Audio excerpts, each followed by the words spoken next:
আসসালামু আলাইকুম এভরিওয়ান। সেদিন দুপুরের লাঞ্চে ছিল ২ রকমের ভর্তা। আরেক রকমের ভর্তা ছিল, দেখতেই পাচ্ছেন সেটা অনেক বেশি লাল ছিল। তো ভর্তাটা নিয়ে ধরে দেখে লাল এত, আমি আর নেওয়ার সাহস করিনি, বিকজ এত ঝাল আমি খেতে পারি না। আমি আসলে ঝালই খেতে পারি না। তারপর নিয়ে নিয়েছিলাম সরিষা বাটার ভর্তা। এটা আসলে ভিডিওর জন্য নেওয়া। প্রথমে খেয়ে দেখলাম যে না, ভালো লাগে না।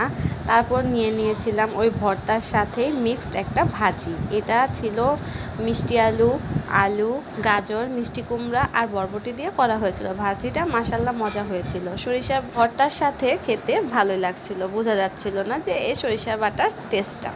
তারপর নিয়ে নিয়েছিলাম কি ভর্তা, এটাও মাশাল্লাহ অনেক ঝাল ছিল। তো আমি একটু নিয়ে আগে খেয়ে দেখতেছিলাম যে আমি খেতে পারবো কি পারবো না। তো খেয়ে দেখি অনেক বেশি পরিমাণে ঝাল। তারপর এতটুকুই খাওয়া হয়েছিল। এটা পেঁয়াজ কাঁচামরিচের পরিমাণটা না একদমই কম ছিল, বাট শুটকি আর কাঁচামরিচের পরিমাণটা একটু বেশি ছিল, তাই অনেক মজা হয়েছিল। তারপর নিয়ে নিয়েছিলাম রুই মাছ দিয়ে করা হয়েছিল, যেখানে সজনেও ব্যবহার করা হয়েছিল, বেগুনও দিয়েছিল আর আলু দিয়ে একটা তরকারি করেছিল। তো আলু মেখে বেগুন নিয়ে চটকিয়ে তারপর ওই আগের শুটকি ভর্তা একসাথে সবগুলো জিনিস করে তারপরে খাচ্ছিলাম। তো এরকমভাবে খেয়ে দেখলাম যে ভর্তার যে ঝালটা আছে আসল সেটা ব্যালেন্স হয়ে গেছে।